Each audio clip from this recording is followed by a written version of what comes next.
Wander Wealthy Podcast, episode 97 with Kathlyn Hart.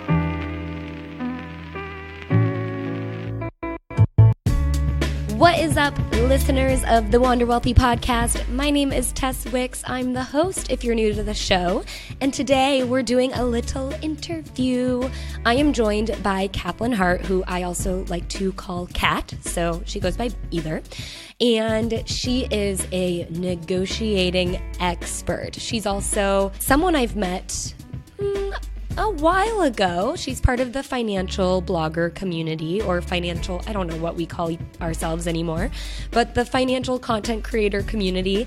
And I met her for the first time at the conference we all have. And then we've connected a couple times here and there. And she's just such a joy. If you can't tell, we had so much fun recording this interview.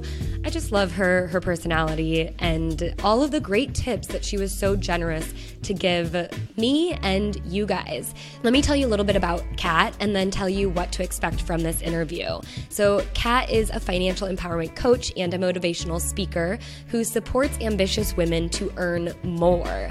Her salary negotiation bootcamp, Be Brave, Get Paid, which teaches women how to confidently own their worth and ask for more, has helped women increase their income by an average of $15,000.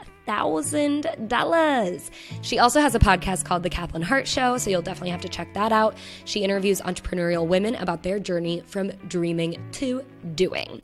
And in this episode, first and foremost, I asked the Wealthy Wanderers community, which you'll hear me tell you about it in the show, but if you're not in the community, we're a Facebook community where I share tidbits, pieces of advice, stories, whatever's on my mind inside the community in Facebook Lives, usually weekly. And I also answer any questions, and a bunch of the other community members also chime in. So you want to get in there by going to wanderwealthy.com/FB. You can also get on the email list that way. But when I knew I was going to be interviewing Kat, because she is an expert in negotiating, I went to the community and I asked you guys to ask me questions, and I got a lot of great questions. So Kat is going to be answering those questions in this interview. And we're also talking about things like not being afraid to ask for more, owning your worth, like she teaches in her course, but also the idea that wanting more money is okay. Even if you're already making a really good income, it's not a bad thing to be educated, know that you actually deserve more than what you're getting, even if it is still a good income, and how you can get over that mindset block that really is your mind thinking for some reason more money is bad, or asking for more money makes you a certain way. So we talk a lot about that stuff plus so much more. So I'm just gonna stop it right there. One little more thing just for fun. I have had something exciting happen in my life, and this episode, as I was going through and I was editing it, totally contradicts what has happened. So if you can guess it, let me know in the Facebook group, and otherwise I will probably be announcing that in the coming week or so. So let's get into episode with that little weird teaser for you. Here is my interview with Kathlyn Hart. Kat, welcome to the Wander Wealthy Podcast. I'm super excited to have you on the show today. You have a killer expertise in helping us ladies earn more money. But first, before we dive into some of the tangible tips, I'd love for you to tell us what your favorite thing about your life is. My favorite thing. Well, thanks so much, Tess. I'm so excited to be here. And yes, I love helping women earn money. My favorite thing about my life is honestly my freedom. I like whenever I'm sitting at the table and it's like, I was telling you I'm a late riser and it's like 11 a.m. and I'm just eating my oatmeal and thinking about what I'm going to do for today. I'm just like so grateful in that moment to have that freedom to kind of create my own schedule. Because it's not something that I really take for granted. I know that I had to work hard to get there. And I'm just super grateful to be there and to hopefully help more people get to that same place. Yes, we have a lot of, we're a pretty split audience between some people who are working on their own business and don't have that 9 to 5, and then some who do have the 9 to 5. And I remember sitting, when I had my job, I was like, I couldn't even imagine. I had a roommate who was able to kind of create her own schedule. And that was the biggest driver for me, was being able to do that. Yeah. Dude, even when I was working, anyone that had flexible work schedule where they could just like come in at 10, I was like, oh my God, you're living the dream. I need to be in my office by 8. Otherwise, I'm getting like a slap on the wrist. So yeah, having that freedom is huge. Very nice. I would love to dive into your story and have you tell us how you got into your line of work that you do today. Yeah. Okay. Well, first off, I was not a money person growing up. I actually hated money so much. So my parents fought a lot about money, and I used to think, you know what? I just want to be happy. I just want to be happy. I want nothing to do with money. And so after graduating from college, I was managing a nonprofit, which was essentially my dream. I just wanted to help people. My heart's always been in, I just want to help as many people as possible. So I was loving the work I was doing. I was loving my associates. I was loving the kids I was that were a part of my program. But the commute started killing me. I was living in LA, and I was literally driving 0 miles an hour on the 10 every day. You know, it took me like way over an hour to get less than 10 miles. And like the cherry on top is that my office was inside of a graveyard with no windows. So I literally felt like every day, I literally felt every day like I was driving to my death. And for a while it was okay. It was like, I'm doing it for the kids. I'm doing it for the kids. But eventually my paycheck really started to weigh on me. I was pretty much living paycheck to paycheck. I had student loans debts, my car, and no one paid helped me growing up and through college. I mean, I had little money here and there. I had scholarships, but it was like the weight of the world was finally on my shoulders financially, and it was really stressing me out. While at the same time, I always grew up thinking I don't need money to be happy. So I just focused on how can I become happier with no money. But the kicker on top was when I started seeing so many of my friends traveling. And like you, like travel has something that's super important to me.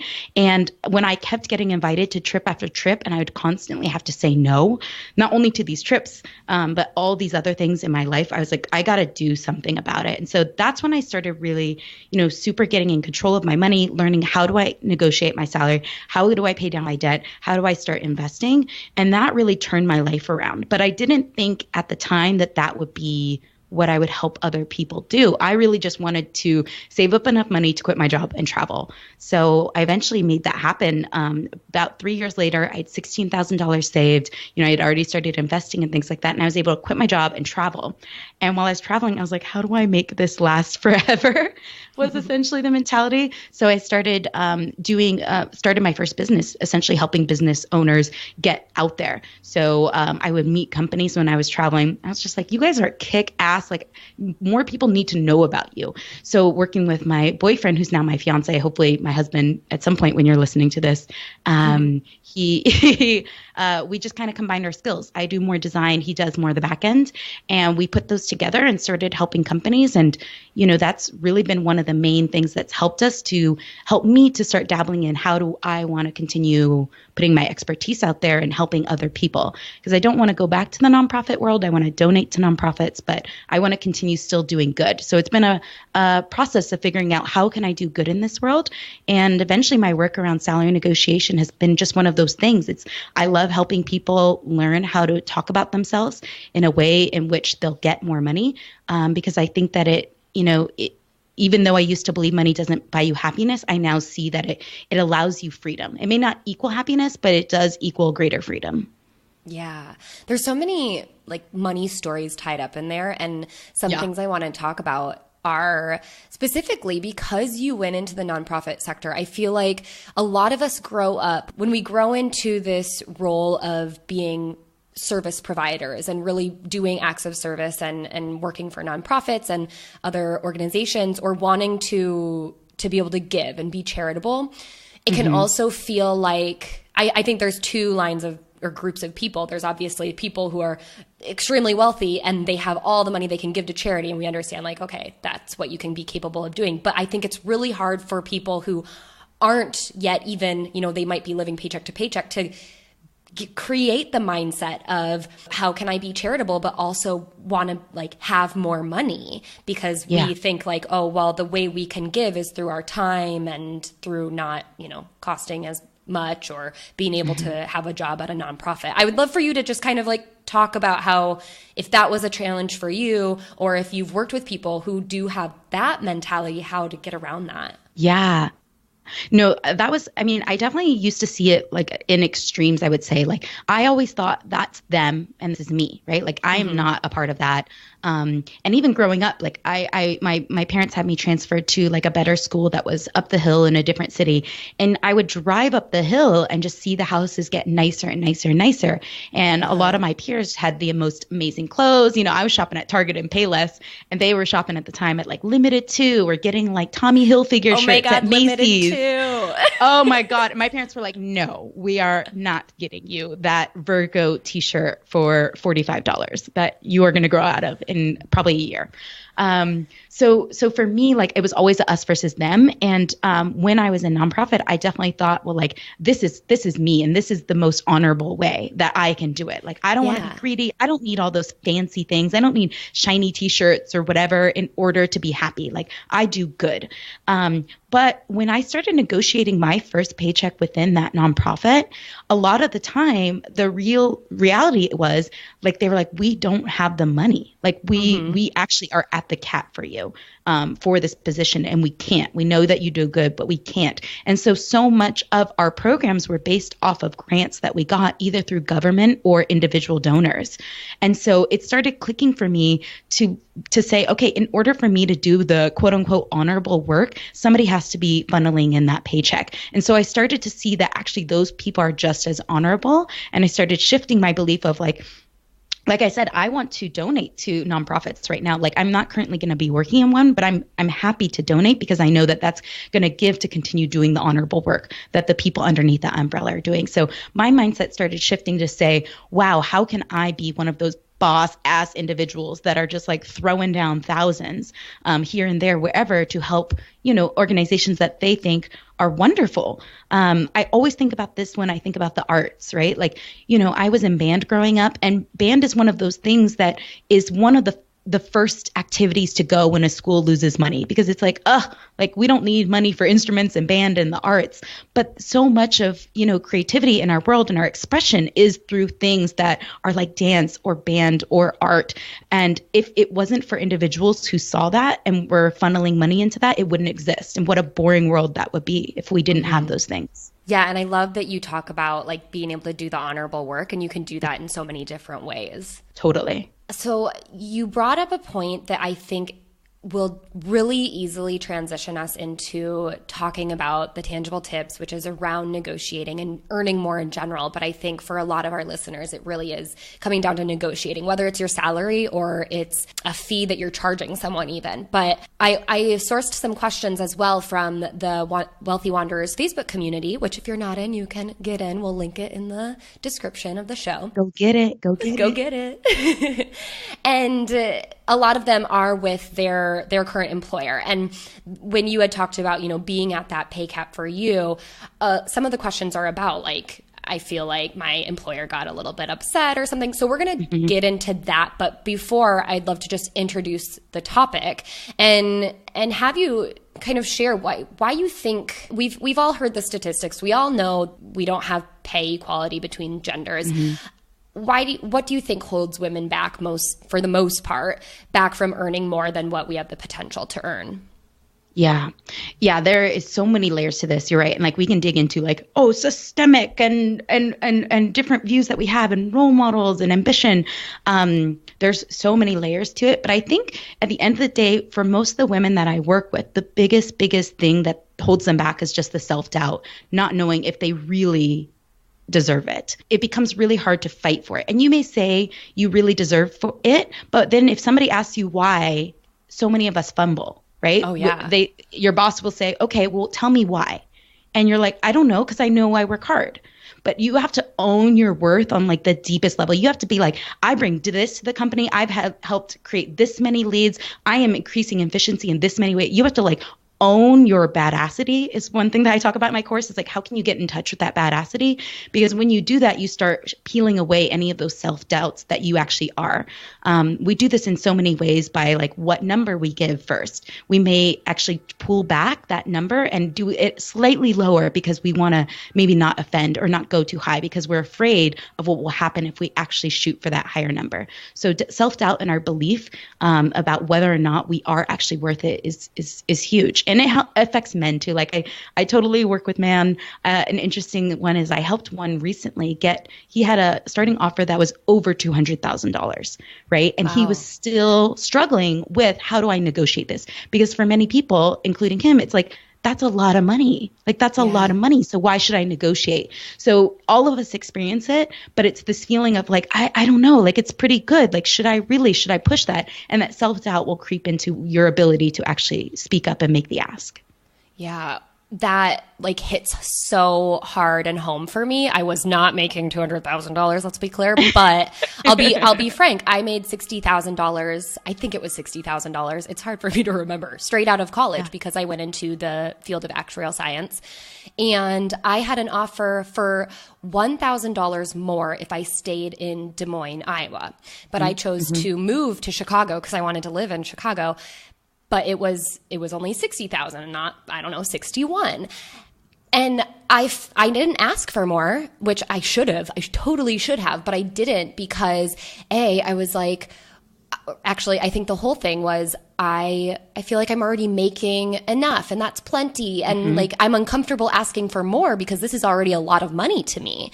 And I just didn't ask. And now it's like, I was moving from Des Moines to Chicago where the cost of living is probably double. Way I should more. have done something.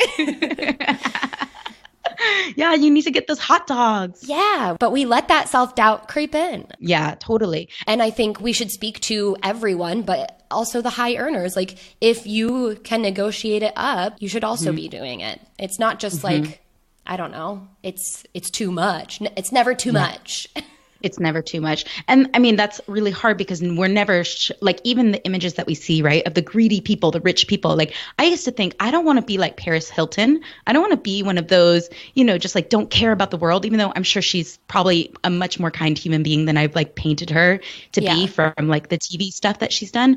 However, but why not? Like, at what point do it's often interesting too. Like, we're not mad when Beyonce charges like hundreds of dollars for her tickets. We're not like, ooh, no, because we love her. And she has so much belief in herself and she knows that she's worth those tickets. You know that you're getting an experience when you go there. So how can we translate that knowing and that self-worth and that just that unshakable belief in who we are and what we bring to the table? How can we start to develop that in ourselves? Because no matter what you earn, whether it's $20,000 or $200,000, you need to have that in life just so that you can live your most fullest expression that you know you're capable of living.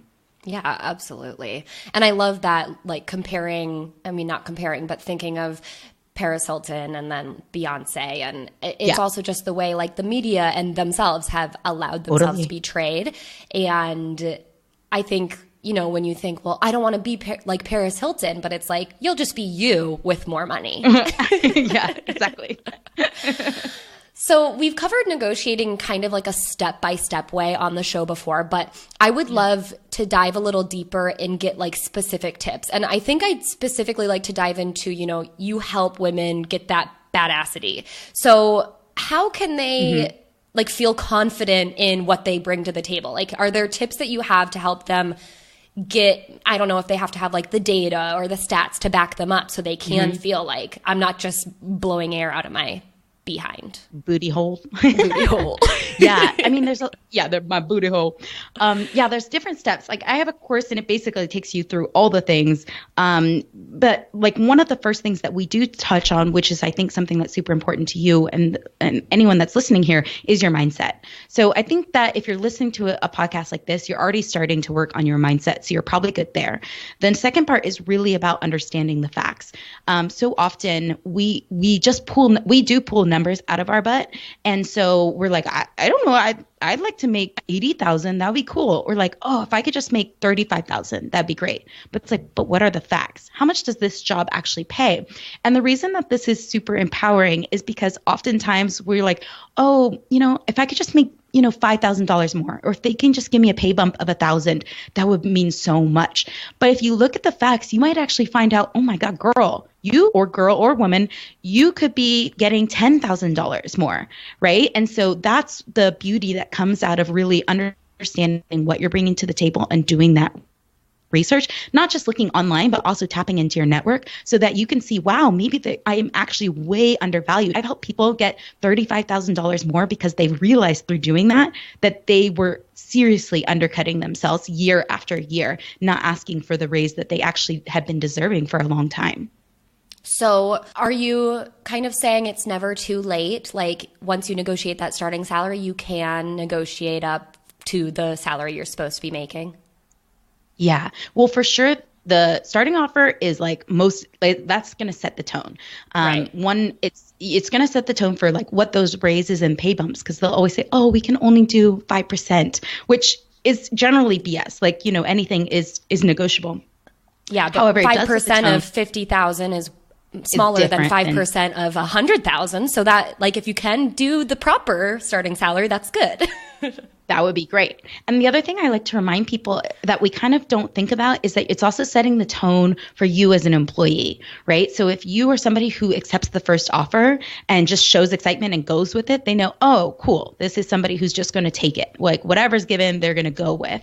They don't ever step back, take a moment, reassess the situation, and maybe advocate for themselves. So I always encourage people to think too about how you're setting the tone, not just financially, but also like career trajectory wise, how people are going to perceive you.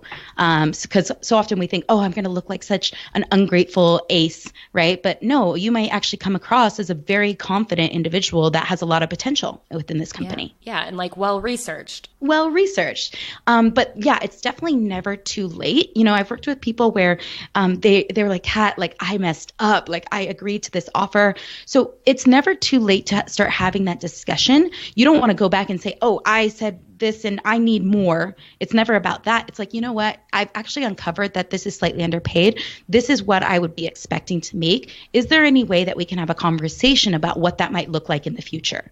You know what I mean? So you're bringing them in, but you're not skating over the fact, and you're not going to demand it.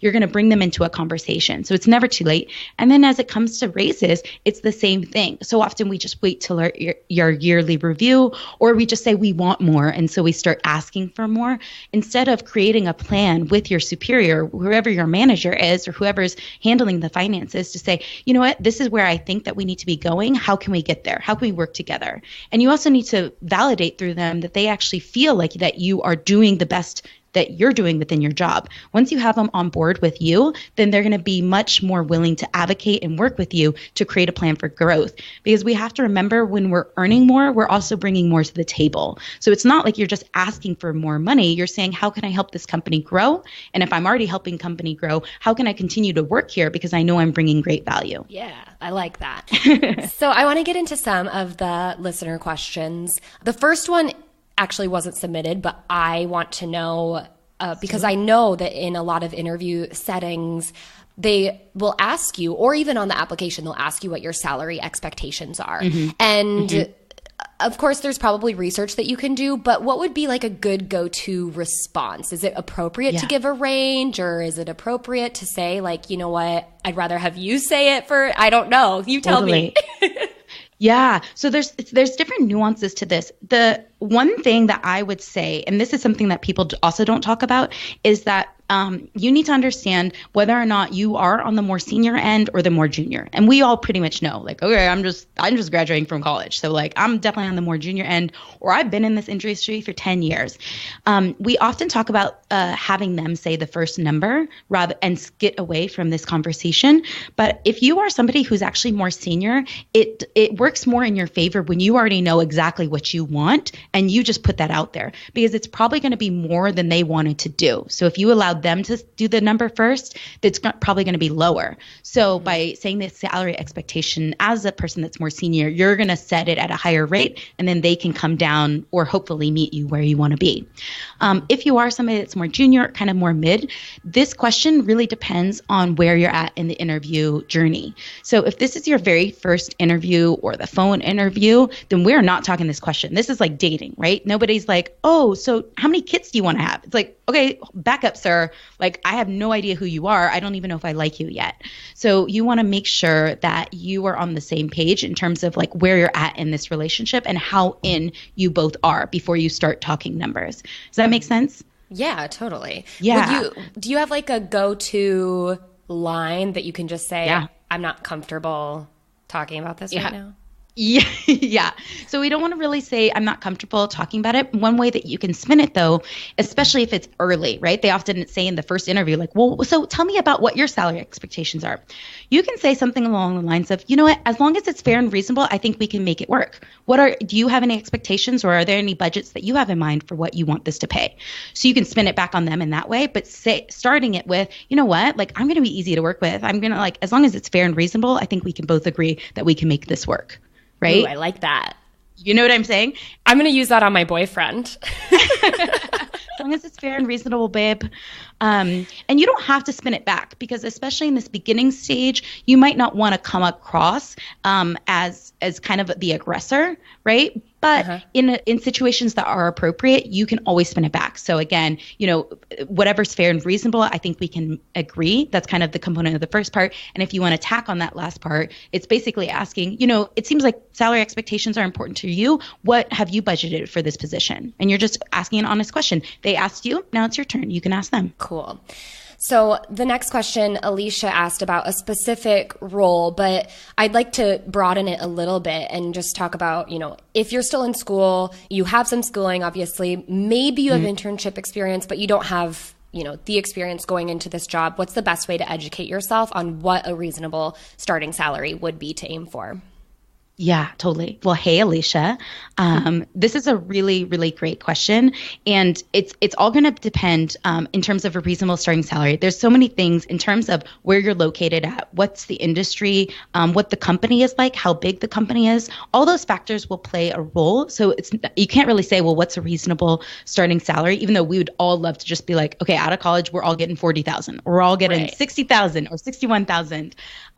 So that's the first thing, is just to start becoming aware. And there's tons of online resources where you can start looking at that. Glassdoor is one of the top ones many people talk about. But the amazing thing about your position is that actually you can play at the fact that you don't know. So not doing this within the interview, but say you go to talking with alumni, going to talk with your career center, going to talk with your professor, any of those places, you're in a beautiful position because you are just beginning to say, hey, I want to make sure that I'm being fairly paid. I don't want to, offend anyone by going too high, and I don't want to shoot myself in the foot by going too low. What do you think would be a reasonable starting salary for me to be in with? And from your network alone, you're going to have a much better answer than anything I could just give you, here on this podcast today. So that's where I would definitely start, is just asking your network. The other thing to be aware of is, of course, like if you're talking with a professor, and maybe they're not as in touch with what the realities are of the current market, or it used to pay a lot less and that's what they're going off of, just be aware of that. If you're talking with peers, also be aware that they might be bringing that number down to be more reasonable. So take all of those numbers, like even just create an Excel sheet with everything you're learning from Glassdoor, from different professors, from different people at the Career Center, from different alumni, to be able to come up with realistically what does that range look like, and then you can go from there. Very cool. Next is Erin's asking about, she has a 1-year anniversary coming up at her job in August. So that's where, congratulations. Yes, that's where we're going into, okay, now we're looking at salary increases. And I feel like, everyone wants to ask for a raise, but they don't know what is reasonable to ask when it comes to like increases. Yeah.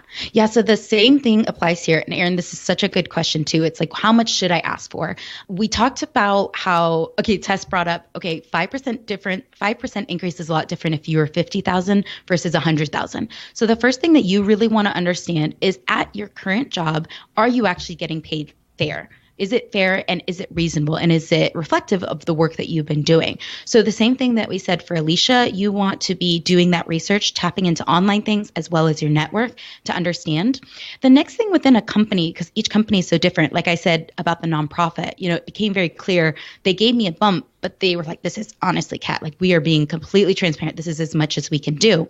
So you want to talk to people that are also within your workplace. So not just people outside, but also within, to kind of get the down low of how do raises work within this company? What is normal that they get? Do you know anybody who's ever gotten more than the standard raise? What did it take for them to get that? So you have a lot of insight within your current network, and it can be really uncomfortable to have these conversations because we're never taught how to talk about money with our friends. But if you do it in a way that's super casual, that's like, hey, like, I have my 1 year coming up, and I was just curious, you've been at this company for 3 years. Do you know how raises typically work? Notice that I'm not asking them to tell me how much they're making. I'm just asking them what they know about the situation. And people are perfectly willing to help when it comes to helping you out when they don't have to give exact numbers for themselves. Yes, I love that. I think having those conversations with your peers, or like if you have a mentor or a buddy, that can really help within the company. Yeah, totally. Okay, Allison asks, what are things you can negotiate for besides base salary? Vacation, sign-on bonus, moving allowances? Ooh, etc. It's such a good question. All those things. So if you weren't aware, what were all those things that she listed, just so people are aware of all the different things? Vacation, sign-on bonus, moving allowance. Those are all delicious. Allison, this is so great. And it's amazing that you already know that you can negotiate for things besides just base salary. So you said vacation, sign-on bonus, and moving allowance. So if you're not aware of that, those are things that you can do. Those are really good places to start. You can negotiate so much more, and it's going to depend on what your industry is. So, say I'm here in the Bay Area and there's a lot of tech companies. Ooh, they got perks on perks on perks, right? And so be aware that, maybe you're reading an article about all these things that you can negotiate, but maybe that's just in Silicon Valley. And maybe something where you are in Chicago or Ohio is something different. So just be aware of what the landscape looks like for companies, either in your industry or in your town, and what that looks like. But definitely, base salary is one. Overtime pay is another. You can do bonuses. A huge one that I didn't know about before I got into this work was sign-on bonuses. I had no idea. And I had a friend who was like, oh yeah, I got a $15,000 sign-on bonus. I was like, I'm sorry, come again? How did you? They were like, oh yeah, well, it was just a one-time bonus that they had to give me. So they were more willing to do that than increasing my pay. And so that was one that blew my mind. Profit sharing is one that's huge, especially here in Silicon Valley. So those are kind of things about cash. There's actually a lot more. But the four main areas that I talk about are cash, time, lifestyle, and development. So time could be even like a later or earlier start date, an earlier or later start time that you get there. It could be flexible work schedule, 4-day work week, or like a 10-hour per day so that you can do less time. It could be working remotely. And then when you get into something like lifestyle, we know about gym memberships. Also, company cell phones are some things that companies are willing to do, even your laptop or a car, potentially. Insurance, retirement, transportation, matching, so many things. And then in development, that's more of like conference attendance, career development course, tuition reimbursement. I mean, potentially even like Tess, your course about investing, you'd be like, this is related to my job in this way. Do we have any tuition reimbursement for the work that I'm doing here? So those are new ways that you can get money that may not be a part of your base salary. But yeah, there are tons of ways that you can do it, and happy to share, those in how we connect after this podcast, if that's of interest of learning about those. Yes. Oh my gosh. So many ways. And yeah, I think all of you should go to your employer and ask them to buy the Invested program for you. Do it. It's really going to help your ability to bring your A game to whatever it is that you think. Really up your 401k contributions and make sure they're invested properly. That actually does help out companies. So it does help out companies. And, a lot of things like that where you may see a program where maybe it's not related to you per se, like just you, but you're like, hey, I found this thing that I think would be great for us to all do company wide. And they could reach out to something like your program and say like, oh, this is something that we all want to learn how to do. I found this amazing program that my friend at her company did. Is this something that we can bring in? And that way, it's not just a benefit that you're getting as an individual, but you're getting for tons of people. I had one student where they actually they wanted healthcare because it was really important. They had a kid, and the company that they were working for wasn't going to do that. They didn't offer that, unfortunately. And so, she positioned herself as a standout candidate. And she said, this is one of the non-negotiables for me. I really need to have this. And I think it's really important that as a company, you guys have this. This is going to make your employees a lot more invested to stay here because we all need healthcare. And so in her negotiation for herself, she actually helped to get the company get healthcare for everybody. So you can think about it that way. Yeah. Especially if you're like, oh, this is so much. It feels so greedy just for me. No, you can actually be helping others as well through the process. I love that. Okay, final question. Rachel said, I haven't had a raise in 2 years and have been with the company for almost 8. The last time I started the conversation about a raise, my bosses didn't take it too kindly. I do get regular bonuses based on sales. I'm in production. My job role hasn't changed much in the last 3 or so years, but I want more money. Would love to hear if there are tips and tricks to navigating a tricky situation or if I should move on. Rachel, I would want to just give you a hug first off, because you can tell that you're a very selfless person, that you're doing this. First off, I would say for the most part, because you haven't gotten a raise in 2 years and you've been there for 8 years, it's probably very likely that you are leaving money on the table.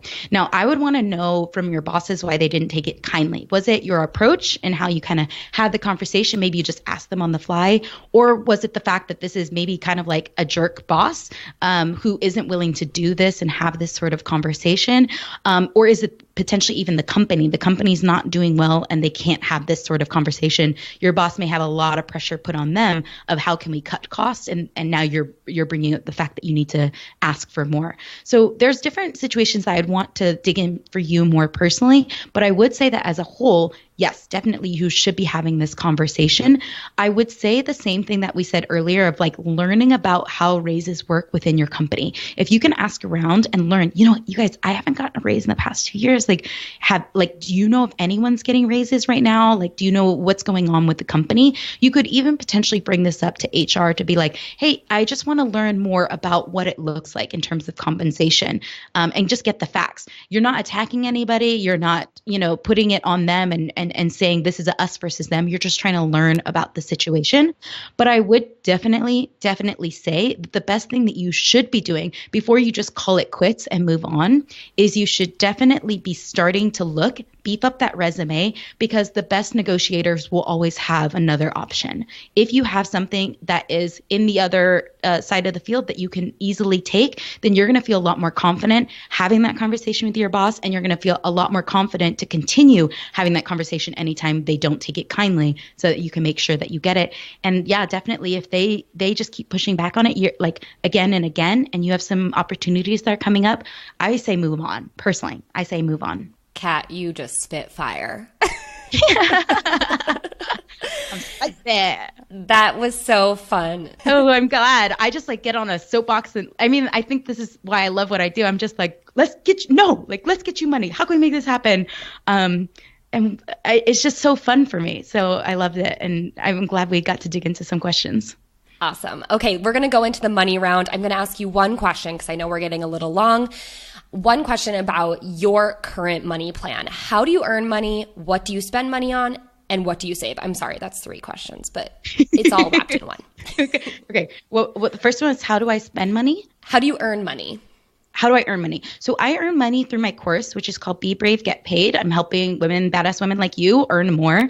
I also do one-on-one coaching as well with salary negotiation. In my one-on-one coaching, I do not just career women, but business owners as well.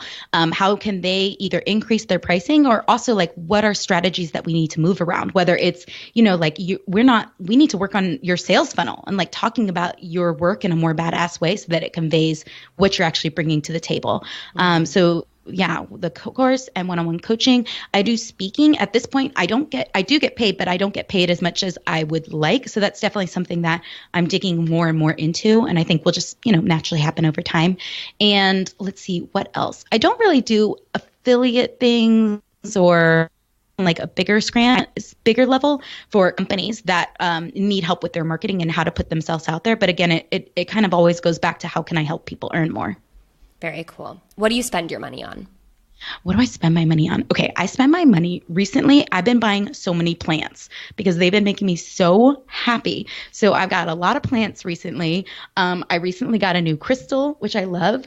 Let's see, what else have I been spending money on? I love spending money on lattes. I'm not a coffee person. I'm a latte person. And I even have an espresso machine at home that was the best birthday gift I could have ever gotten, because I've used it probably thousands of times. But I still love going out to get coffee. And I'm not a big clothing person. I kind of have more of a capsule wardrobe, but I do like getting a new piece to add to that once in a while. Those are the main things. Oh, and candles. I love candles. Yes. Candles and plants, they set the mood. They set the mood. I'm all about the mood. And what are you saving for? What is your big, what are a couple of your money goals? Well, I'll be real and say I'm saving for my wedding, but like I don't want to anymore. It's just really annoying to me to save so much money for my wedding. And I'm waiting till I'm like a really boss baller, and then I'll have another wedding and just like go all out.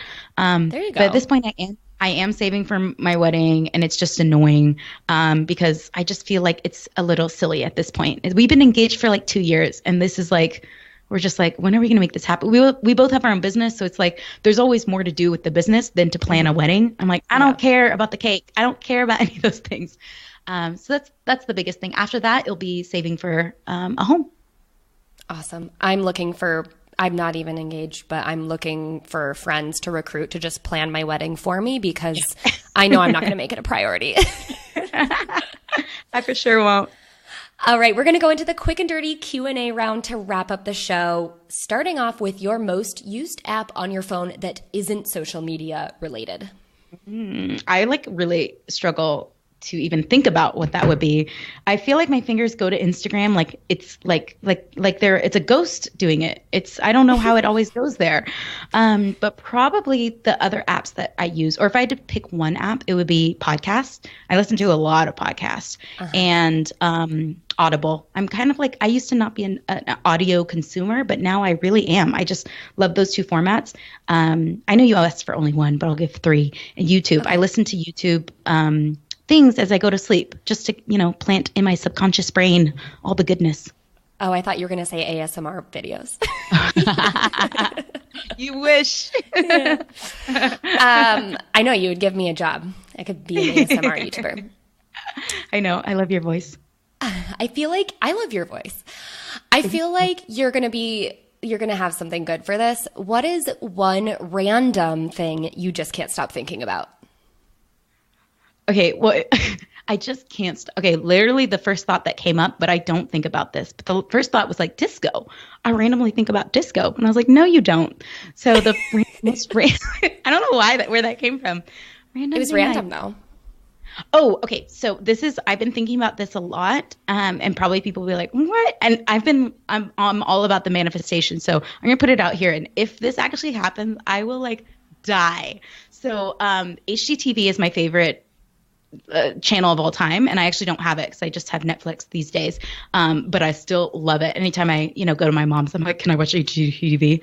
But They have their dream home every year, and this year when I saw it, I was like, oh, that's my home. Like I'm pretty sure I'm gonna live there.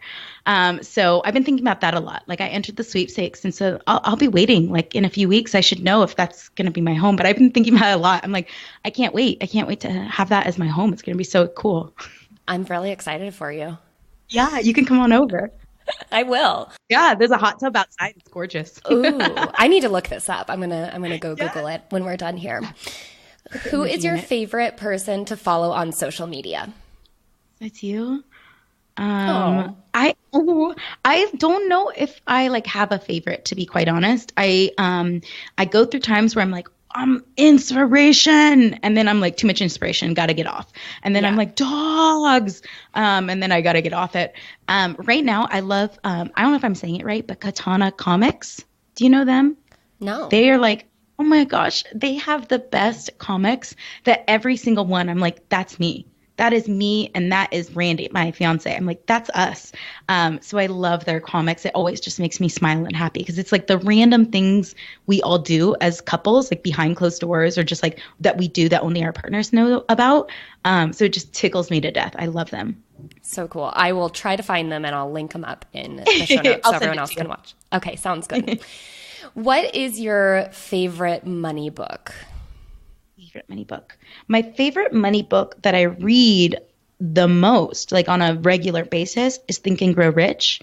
But the one that I wouldn't even say it is my favorite money book, because it definitely, all the things within it definitely don't apply to me. But Susie Orman has the book Courage to Be Rich, and that title is my favorite. That title is something that I think about a lot, because it does take courage to be rich. And not a lot of us feel like we can be rich and it's so dirty. And so I like reminding myself of that, of like this journey of earning more and helping other people earn more is helping people have more courage in their life, which is something that's super important to me. Amazing. Just need that book on a bookshelf facing out, right? Yeah. Exactly. Her like laying on her side, staring at my soul. Oh, amazing. All right, Kat. First of all, thank you so much. You dropped so much knowledge in this episode, and I'm sure so many of the listeners, and especially the ones that ask those questions, are going to be able to take that and apply it to their lives. So we really appreciate you for sharing. I'd love for you to tell us how we can stay in touch with you and how we can support you and you can help us earn more through your course. Yes. Thank you. This was so much fun. And yeah, if you liked me and you dig how I roll, like I would love to help as many of you that are listening right now. I just want to help people get more money. The main way that you can find me is through my website. It's at kathlynhart.com, which is pretty simple. But if you want to really get in my world, then you can I have a like top free scripts that I love to share. And because I think that just knowing these scripts are really important to start practicing. And so if you want that, you can text earn more. Let's see, earn more to 44222. And that way you can get those top scripts. And then that way you'll be in my world and I'll be able to follow up with you with emails. I also have a podcast. So if you do text that, you'll be in my world so you can learn more about the podcast and listen to inspiring women like Tess who are doing badass things, because I just want to help as many people not only earn more, but like live their most bold, brave, badass life. I love it. Thank you so much, Kat. It was so much fun to have you on the show. Yay. Thanks for having me, Tess. And that's a wrap. That's interview number 97 with Kathlyn Hart. I hope you guys got as much out of it as I did. Man, that was so full of such great tips and pieces of advice that we can take and implement in our lives, especially if you are in the 9-to-5 and you're coming up on maybe your annual review, or maybe you're preparing for that semi-annual review, or you're just ready to ask for more. Now is the time. Get educated, get smart, and get after it. And don't be ashamed of asking for more because, girlfriend, you deserve it. As always, you can find the details of this interview at wanderwealthypodcast.com/podcast/episode 97. And one final thing before I let you go, I am doing a call for clients.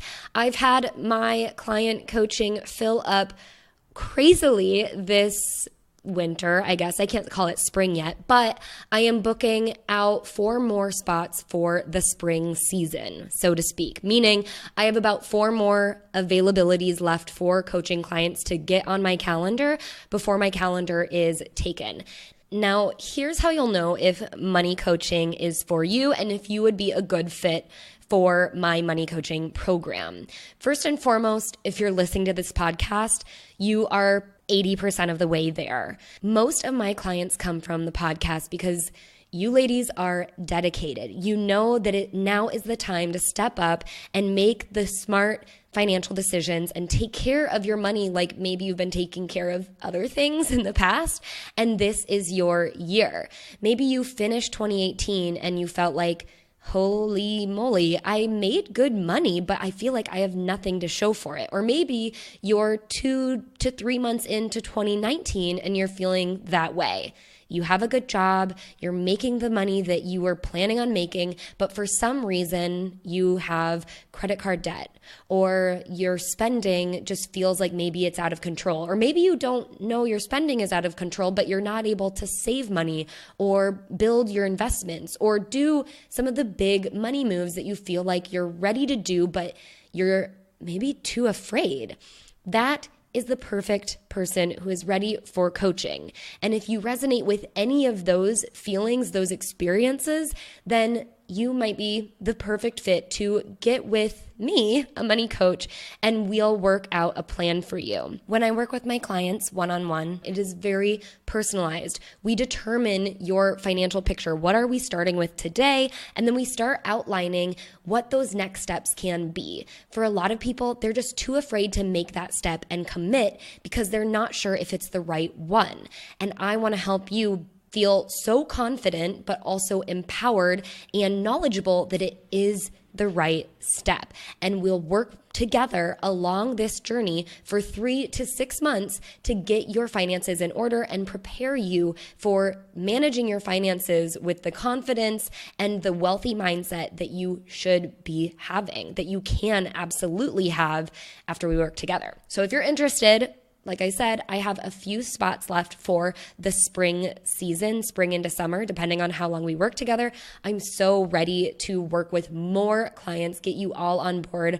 The handful that I've already signed on are really exciting, fun, wonderful women that I get to work with, and I love getting on the phone and talking through the different financial hurdles that we want to conquer and help clarify their financial life for them to make it easier and smoother to take it and have control over it. So if you are ready for that, then you can go to wanderwealthy.com/apply to fill out an application form.